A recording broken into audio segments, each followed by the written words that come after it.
The house was too quiet when I stepped in. Not the peaceful kind of quiet, but the eerie, someone just covered their tracks kind. That silence you can almost hear breathing. I hadn't planned to come back that morning.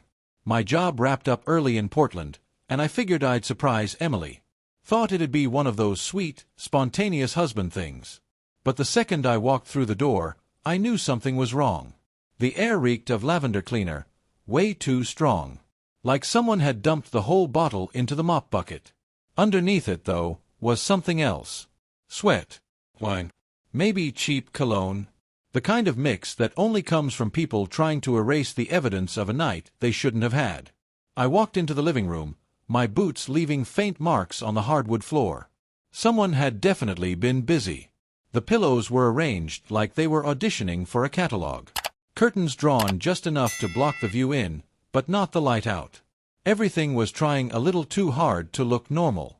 And then I heard her voice. Jake. Emily stood in the hallway, robe pulled tight around her like armor. Her hair was tossed up into that messy bun she usually wore on lazy Sundays, but this didn't feel like a lazy Sunday. She smiled, wide, forced, and walked over to kiss me. Her lips were dry. Her breath had the sting of mouthwash. "You're home early," she said, trying to sound casual. "Yeah," I muttered, eyes still roaming the room. "Wrapped up quicker than I thought.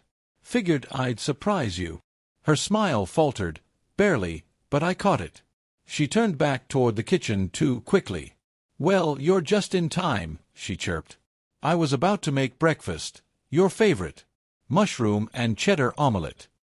She said it like it was a gift, but something about the timing felt off. Like she had to say something, anything, to buy herself a moment. I stayed still, watching her move.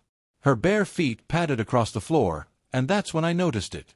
A thin trail of scratches in the wood, fresh ones, leading from the hallway to the couch.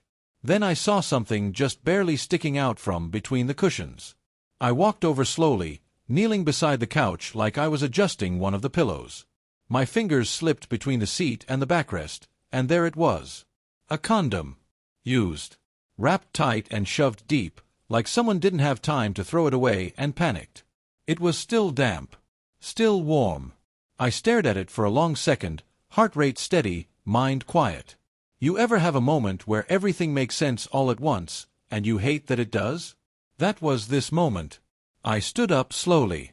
Didn't say a word. In the background, I could hear her humming in the kitchen. Off-key. Nervous. Like she knew I was too quiet. I walked toward the trash can, flipped the lid, and found more. 3. Maybe 4. All used. All tossed like they didn't matter. Emily turned just as I let the lid fall shut. Her face dropped. "Jake, wait, please, I can explain," she started, but her voice cracked halfway through. I didn't raise my voice. Didn't throw anything. I just looked at her and said, "I'm not really hungry anymore." Her mouth opened like she wanted to say something, but nothing came out. I walked past her, calm, almost polite, and disappeared down the hallway. Behind me, I heard her breathing, fast and uneven. That panicked kind of breath when you know the game's up. She didn't see the phone. But I did. I didn't pick it up. Not yet. But I would. And when I did, everything would start making sense. I didn't say a word the rest of that morning. Emily tried to act normal, flitting around the kitchen like nothing happened, but the cracks were showing. I could hear her upstairs, opening drawers, making frantic phone calls in hushed tones. She didn't think I could hear her, but the walls weren't thick enough to hide that kind of panic. Every step she took screamed guilt. I let her spin. Let her fumble. I had work to do. Once I was alone in the living room, I went back to the couch. Pulled the cushions apart slowly, methodically. The phone was still there, wedged deep down like it had slipped in and no one noticed, or maybe like someone tried to make sure it stayed hidden. Old. Beat up. No case. The screen was cracked in the corner, and the back had that worn sticker with the name, Danny's, peeling off. Danny. That name hit me like a slap. We weren't close, but he was part of the circle, Emily's circle. A loudmouth, always joking, always drinking too much at parties. I never liked the guy, and now I had a damn good reason. I took the phone upstairs to the guest room and plugged it in. The screen blinked on, slow at first. No passcode. Of course not. Danny never struck me as the careful type. He was the kind of guy who thought the rules didn't apply to him. The gallery loaded first. Hundreds of photos. Most of them were your typical trash. Group selfies. Beach trips. Party shots. But then came the videos. My heart pounded, but my hand stayed steady. I tapped one. It started with laughter, loud and slurred. The screen shook like someone was walking around too drunk to care. Then I saw it. My house. Lit up with string lights like it was hosting some kind of twisted celebration. Figures moved through the hallway and kitchen, voices echoing against my walls. I heard someone yell, "This is the real send-off, baby." Then Danny's voice, clear and unmistakable, "Jake won't even know. He's probably off in some hotel counting ceiling tiles. Poor guy." Laughter. Louder now. They were in my kitchen. My kitchen. The counter was covered in takeout containers, beer bottles, and something that looked like a bra dangling off a cabinet handle. A girl waved a spatula like it was a magic wand while someone else filmed it all like it was a college prank. Then, clear as day, Danny appeared on screen. He was holding something between his fingers, a condom. "Watch this," someone off-camera said, giggling. "I dare you," said another. Danny grinned at the camera like a damn game show host. "But I will," he said. "Chef Jake deserves a little breakfast surprise for ditching us." The room exploded with laughter. No one stopped him. No one even looked uncomfortable. Then he did it. He tossed the condom onto the cutting board, right next to a bowl of whisked eggs. No one flinched. One person actually clapped. "Protein boost," someone shouted. I paused the video. Just sat there for a minute, letting the rage settle in my chest like wet cement. Then I hit play again. The camera wobbled, heading toward the hallway. My hallway. The bedroom door slammed, and then Emily's voice. "Sure, you'll wake the neighbors," she whispered, followed by soft laughter. Then a man's voice, low, familiar in that sickening way, muffled through the door. I stopped the video. I didn't need to watch more. I already had every answer I needed. There was no mystery left. No pieces missing. Just cold, sharp clarity. I sat back on the couch, phone still glowing in my hand, the room dark around me except for that screen. My fingers were trembling now, not from fear, not even from rage, just from the weight of it all. From the way one night could hollow out years of a life. I stared at the screen for a long time. Not because I was looking for more proof. I already had it. What I needed now was something else, a pattern, a plan. And that's when I grabbed the notebook. The old leather-bound one I kept for ideas, sketches, little goals. I hadn't opened it in months. I turned to the first clean page, picked up a pen, and wrote his name, Danny Harper. Underneath, I wrote one word, omelet. That was just the beginning. Danny always thought he was untouchable. That was his whole vibe. Flashy smile, expensive cologne, confident like the world was built just to applaud him. People trusted him. Hell, they liked him. He could sell you a run-down shack and make you believe it was a dream home. I used to watch him work the room at barbecues. Loud jokes, casual compliments, always just drunk enough to seem fun but never sloppy. But all that charm. That was his armor. And I knew exactly where to pierce it. We met up a few days later at a cafe downtown. One of those open-air spots where everything smells like espresso and entitlement. I had sent him a casual text, just enough to get him curious. He showed up like nothing had happened. "Jake, man, it's good to see you," he said, grinning like we were old friends catching up after a road trip. "When you messaged me, I was like, damn, Jake's back from the dead." I smiled thinly. "Yeah. Thought I'd check in." He looked the same, relaxed, tan, like his biggest worry in life was running out of iced coffee. If he was nervous, he hid it well. Probably figured I still didn't know anything. "I heard you got back early," he said. Bet Emily was surprised. "She was," I replied. "House looked different." He laughed, brushing it off. "We might have left it a little messy, man. My bad. It was kind of a last-minute get-together. Just a few folks, nothing crazy. I nodded. No worries. I cleaned up. He tilted his head slightly. I could see him trying to read between the lines, sensing something, but not quite grasping it. He let it go. So how was Portland? He asked, sipping his drink. Productive, I said. Gave me time to think. About work, people, the future. Danny smiled like he was sliding right into a pitch. Speaking of which, I've got a crazy idea. Off-market listing. Big one. I need someone sharp, someone discreet. You were always the guy with the details. Thought maybe we team up. I raised an eyebrow. Me? Why not one of your usual investors? He shrugged. Let's just say, some doors closed recently. But this property, gold mine, waterfront, pre-zoned. Owners are desperate. We could flip it, or build out. I leaned back, playing the part. Send me the documents. He grinned and pulled out his phone. You won't regret it, man. Trust me. I did. That night, I went through every file he emailed. Property records, zoning permits, tax clearances, looked clean at first glance. But I knew Danny. Knew he always cut corners somewhere. And then I found it. A minor error in the zoning paperwork. Tiny, buried, but big enough to cause legal hell if someone brought it to the city's attention. Alone, it might have been a fixable mistake.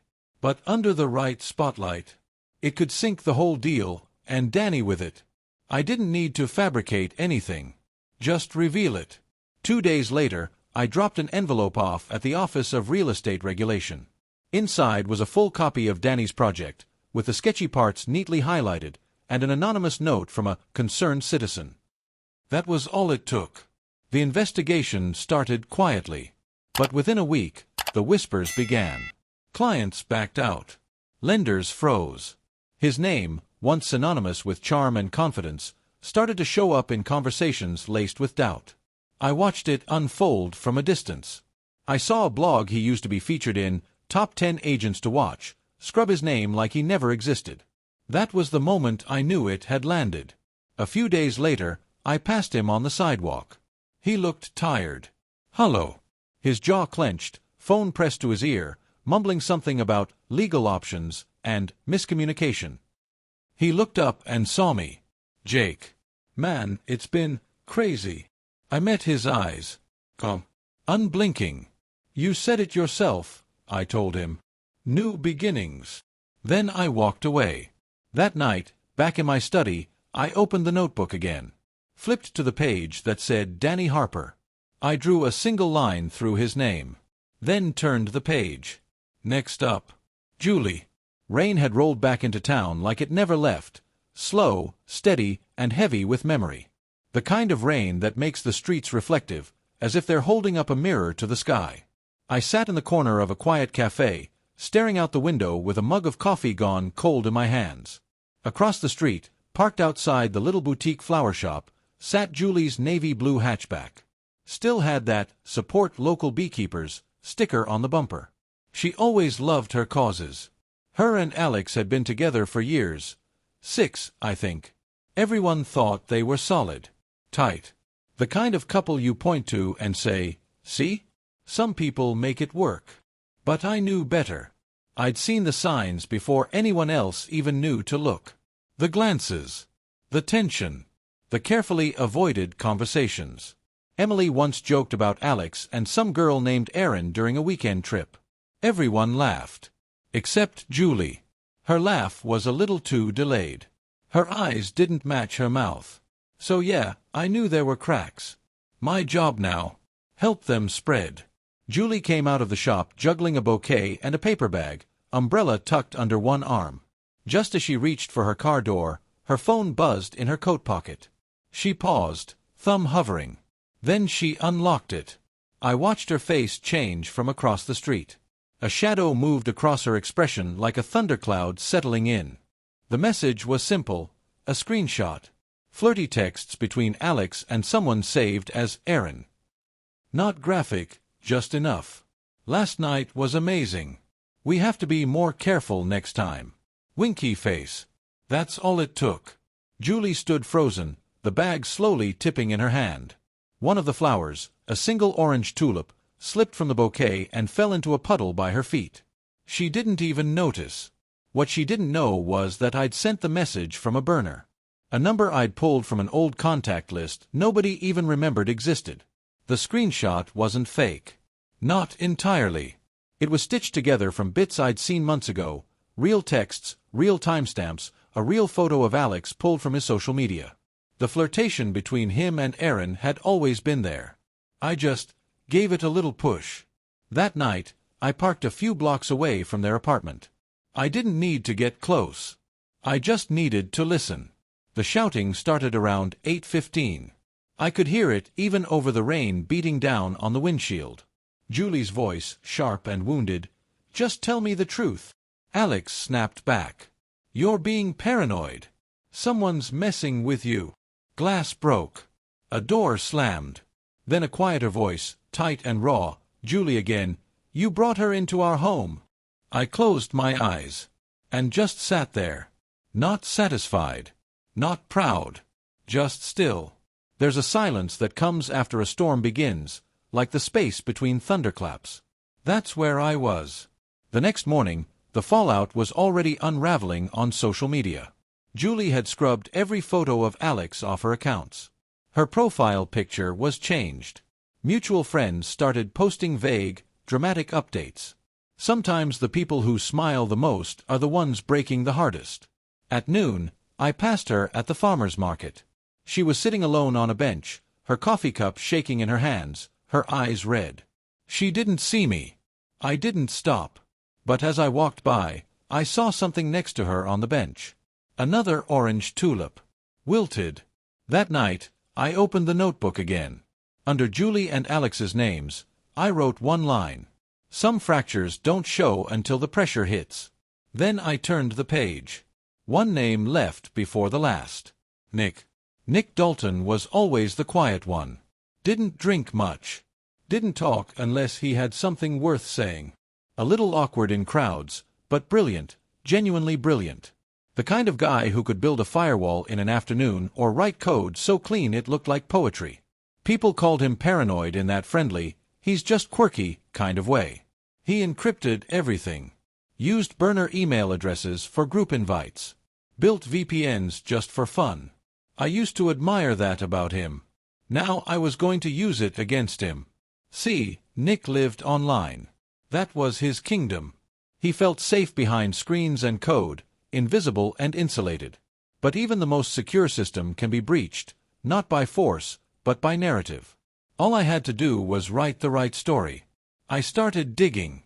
It didn't take much, an old GitHub repo linked to a now-defunct encryption project, a few login traces to private servers that weren't exactly on the books, an anonymous email thread with a gray area security group.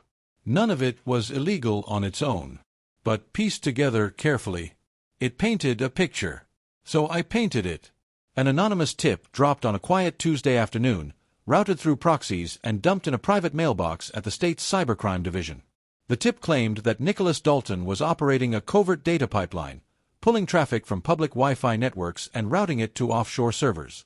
Included were packet logs, IP traces, behavioral matches to recent low-level breaches around the region. The best part? It wasn't fake. I didn't fabricate anything, I just rearranged the truth. Built the accusation like a mosaic, each piece technically real, just placed in a different context. 3 days later, Nick got the knock at his door. He opened it wearing a hoodie, headphones around his neck, still chewing the last bite of something microwaved. 2 agents stood there, professional, polite. Just a few questions, they said. I watched it happen from my car across the street, a coffee in my hand like I was just another passerby. Nick let them in. He had nothing to hide, or at least, he thought he didn't. But by the end of the week, his workstation had been confiscated. They didn't arrest him, but they took everything. Laptops, hard drives, external rigs. His job, a contract gig with a private security firm, was immediately frozen. Pending investigation, they said. I saw him a few days later in the grocery store parking lot. He was standing by his car, staring at a receipt like it might reveal something he missed. Hoodie inside out. A band-aid on one finger. Just standing there, broken in a way that doesn't show up on the surface. "Hey," I said, keeping my tone casual. He looked up, startled. Eyes hollow. "Jake," he said. Tried to smile. Failed. "Rough week?" I asked. He laughed. Sharp, short, bitter. "You could say that. Someone's screwing with me. They think I'm some kind of hacker." "That's crazy," I said gently. "You've always been careful." He shook his head. "They had files, man. Logs. Stuff I don't even remember creating. Some of it looks real, but I didn't. I wouldn't." I put a hand on his shoulder. Sometimes the wrong person gets noticed at the worst time. He blinked, staring past me. Yeah, maybe." I nodded and walked away. Didn't look back. That night, I sat at my desk again, notebook open. Under Nick's name, I wrote, "Even the best locks break from the inside." I closed the cover. Only one name remained now. Emily. And this one wasn't about revenge.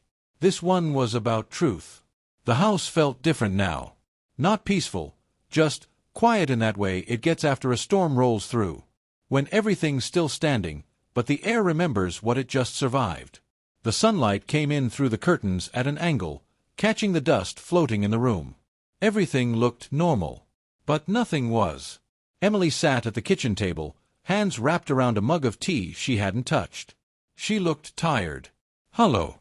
The robe was gone. She wore jeans and a soft sweater now, something that used to make her feel cozy. Now it looked like armor that didn't fit anymore. Across from her sat the man she married. Me. Same face. Same eyes. But I wasn't the same. For days, she'd been living under the weight of something she couldn't name out loud. Friends weren't calling. Her boss had pulled her off a client account. Even the neighbors were different now. Polite. Distant. She was unraveling, and for the first time, she knew it. And then she found it. The notebook. It was tucked away in my old drafting cabinet, one she always made fun of for being too old school. Said I kept it like some relic from another life. Funny how right she was. She'd been looking for a pen, maybe. Or maybe she knew what she was looking for and just couldn't admit it. What she found were pages filled with names. Details. Arrows. Dates. Motives.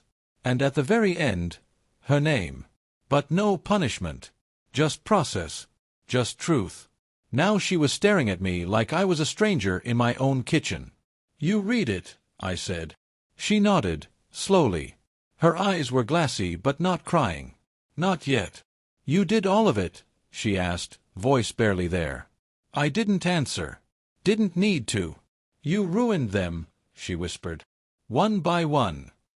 I met her gaze. Cold. "I didn't ruin anyone. I just gave them the chance to show who they really were." She scoffed, dry and bitter, more pain than humor. "You think this is justice?" "It's not justice," I said. "Justice has rules. This was balance." She looked down into her mug. The tea was cold. Still untouched. "I know what I did," she said. "I know what we did. It was stupid. Shameful. I thought it was harmless. Just one night." Her voice cracked and disappeared. I leaned forward just a little. "You put it in my food, Emily." Her head snapped up. Her lips parted like she was going to deny it, but then didn't. That wasn't just betrayal. That was contempt. I kept my voice steady. Didn't yell. Didn't need to.